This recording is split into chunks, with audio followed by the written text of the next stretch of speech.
Welcome to this exclusive explainer, everyone. Today, we're diving into an absolute masterclass in business survival and growth. We are breaking down the incredibly pragmatic, completely unromanticized reality found in the Brazilian business hit Mentor Empreendedor by Fábio Câmara. This book has seriously sent shockwaves through the Brazilian entrepreneurial scene, and as it gets translated into English, we wanted to give you a front row seat to its core philosophies. We're going to look at real-life, hard-hitting excerpts directly from the text to understand exactly what it takes to stop just playing business and start truly mastering it. So get ready for some harsh truths, because Câmara, he does not hold back. Okay, let's dive into this. Right out of the gate, the book hits us with this deeply uncomfortable but honestly necessary realization. Câmara recounts this pivotal moment where he learned an absolutely crucial entrepreneurial lesson. You know, as a leader or a consultant, it's so incredibly easy to just absorb your clients' or your team's chaos, right? But a true entrepreneur draws a line. The mindset shift here is profound. You never transfer a problem that belongs to you onto your client, but equally, you do not absorb theirs as a personal failing. Your job as an entrepreneur isn't to take on the emotional weight of their problem. You're hired to deliver the solution. So here's our path for today's explainer. 1. The pragmatic entrepreneur. 2. Entrepreneur versus executive. 3. The science of observation. 4. Building a winning team. And 5. The leader as mentor. Let's kick things off with section 1, the pragmatic entrepreneur, mastering yourself. Câmara shares this really gritty, super relatable story for any technical founder out there. He was a programmer at heart and, frankly, deeply vain about his code. His words, not mine. But to actually lead, he had to make a brutal pivot. He literally took the tech books off his nightstand and swapped them for management and leadership titles. But here's the catch. He hated them at first. He'd pick up these massive bestsellers on management and just reject them completely, saying they've read like overly romanticized Mexican soap operas. The big takeaway here? The reality of business is not a neat, tidy narrative. It is full of bad projects, endless friction, and daily fires to put out. You've got to strip away the romance if you want to actually learn from the difficult, completely unglamorous practice of everyday management. And that realization leads to his ultimate baseline rule for a founder. Listen to this. You cannot lead a team to predictable results without being the single most organized professional in the room, period. The most organized organizes the least organized. I mean, it sounds simple enough, right? But it requires just relentless discipline. By setting and holding that standard of organization, you provide the structural foundation your team desperately needs to do their work predictably. You essentially become the active, close-up leadership that grounds all the chaos. Moving right along to section 2, entrepreneur versus executive, defining the difference. And this brilliantly illustrates a really sharp dual-face distinction made in the book. The entrepreneur, the empreendedor, acts to transform visions and dreams into concrete projects. They're driven by intuition, an absolute iron will, and they motivate everyone around them to defend a shared belief. But the executive, the impresario, well, they're the administrator of the corporate world's complex demands. We're talking human resources, financial operations, tax issues, the whole shebang. For a business to actually succeed, an entrepreneur's grand project must eventually be handed over to an executive, or the entrepreneur themselves has to evolve into a great executive to manage the daily grind of the market. To help figure out what your business needs right now, the book offers this incredibly actionable metaphor. Think of it like this. The entrepreneur is building a house. They want eternal security, great infrastructure, something really comfortable to enjoy limitlessly. But the executive? The executive is building a race car.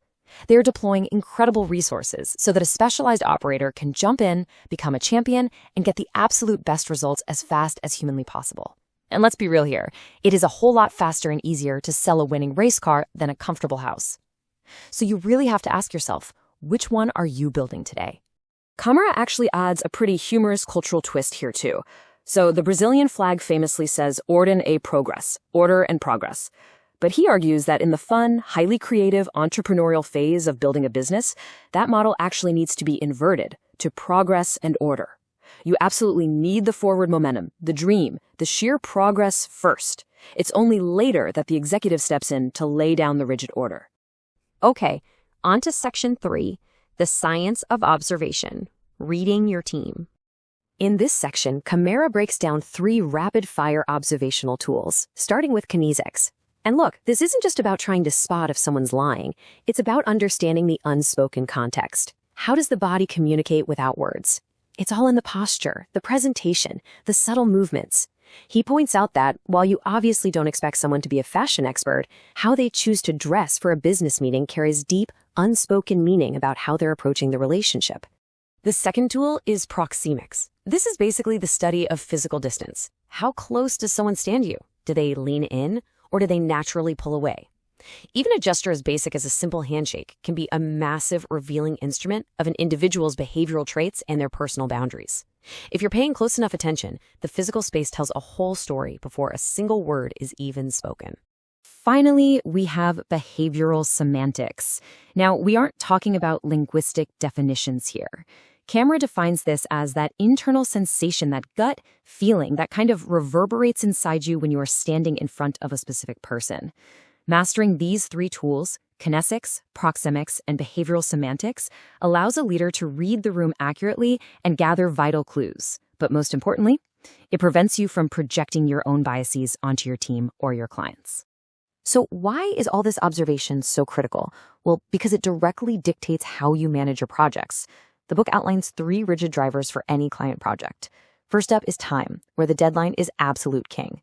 Second is scope, meaning the project cannot launch without total 100% functionality. And third is budget, where the contracted value is completely inflexible. By really observing your clients and your team, you can figure out which of these 3 drivers is truly steering the ship, and then you align your team's approach to match that exact reality. Next up is Section 4, Building a Winning Team. Objective, growth. Now, this is perhaps one of the most painful transitions we cover in this explainer. Câmara openly discusses his own early failure of trying to be the leader friend. He relied on personal relationships to keep his staff, but he quickly realized it just created dangerous comfort zones. People became generalists who kind of did a little bit of everything, but offered no precise value to the business. He had to make the agonizing shift to the objective entrepreneur. And yeah, that meant making the hardest decision of all, firing friends whose generalist roles no longer served a specific function for the company's strategic growth. It hurts, for sure, but maintaining personal bonds in a corporate environment without a clear function, that eventually leads to massive losses. So the crucial point is, how do you objectively evaluate your team so you avoid that friend trap? Câmara uses a very exact, totally unromanticized set of criteria for his feedback meetings. First, investment in the profession. Like, what books have you read? What courses did you actually finish? Second, relationship capacity. Are you truly open to frank, difficult conversations? Third is a fascinating one, the quantum of ambition. Do you have the vector, direction, and potency of desire to push through your own laziness? And lastly, direct measured results. This one is pure math, it's binary. Did you do what was expected of you, or did you not? Finally, we arrive at Section 5, the leader as mentor, serving to command. The book asserts that an incredible leader believes in one very simple social rule. Only the one who knows how to serve more than the others can command.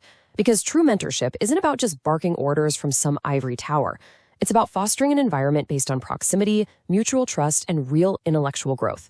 Ultimately, the goal is to build a formation company, a place where veterans are stimulated and actively rewarded for mentoring the new entrants, truly serving the team's continuous growth. And the timeline required to actually build that kind of trust is fascinating. Câmara shares this fantastic Brazilian proverb from his grandmother. You need to eat a bag of salt to truly know a person. Think about it. Because salt is consumed pinch by pinch, day by day, he estimates it takes roughly 4 months of daily, consistent interactions to truly understand if an employee, or even a mentor you hire, genuinely aligns with your principles and your culture. You just cannot rush true understanding.